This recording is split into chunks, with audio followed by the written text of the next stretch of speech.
और अब आपको बताएं कि नरेंद्र मोदी ने भारतीय वजीर आजम के ओहदे से इस्तीफा दे दिया है। उन्होंने आज भारतीय सदर से मुलाकात करके उन्हें इस्तीफा पेश किया और लोकसभा तहलील करने की एडवाइस दी, जिस पर भारतीय ऐवान-ए-ज़ेरी लोकसभा को तहलील कर दिया गया है।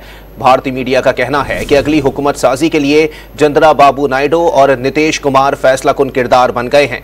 बीजेपी के सादा अक्सरियत हासिल करने में नाकामी के बाद ये दोनों शख्सियात जिस जमात के पलड़े में अपना वजन डालेंगी वही अगली हुकूमत बनाएगा। इलाकाई जमातों के दोनों रहनुमाओं से राहुल गांधी ने भी राब्ते किए हैं और अगर ऑपोजिशन इत्तेहाद इन दोनों रहनुमाओं की हिमायत हासिल कर ले तो मोदी के लिए अगली बार सरकार बनाना नामुमकिन हो जाएगा।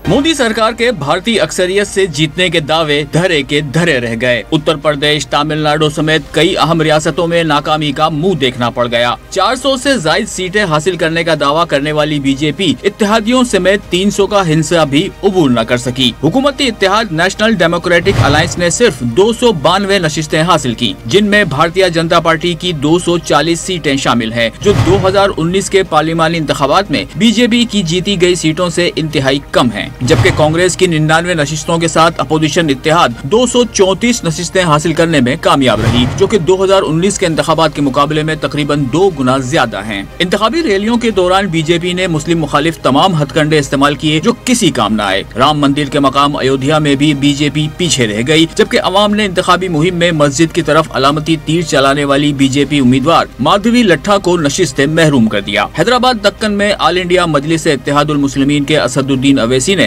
माधवी लट्ठा को 3 लाख से ज्यादा वोटों से शिकस्त दी। इंतखाबी नताइज का ऐलान होने के बाद जोड़ तोड़ का अमल शुरू हो गया। सियासी जमातों ने हुकूमत बनाने के लिए आजाद समेत दीगर उम्मीदवारों से राब्ते तेज कर दिए। तजियाकारों के मुताबिक इस तरह के गैर मुतवक्के नताइज का मतलब ये है कि अगरचे बीजेपी और इसकी इत्तेहादी जमातें मरकज में हुकूमत बनाने में कामयाब रहेंगी, लेकिन इन्हें हमेशा ये खतरा रहेगा कि हिज़्ब इख्तिलाफ हुक्मरान इत्तेहाद से नाराज जमातों को अपनी जानिब राग़िब करके उनके लिए मुश्किलात पैदा कर सकती है।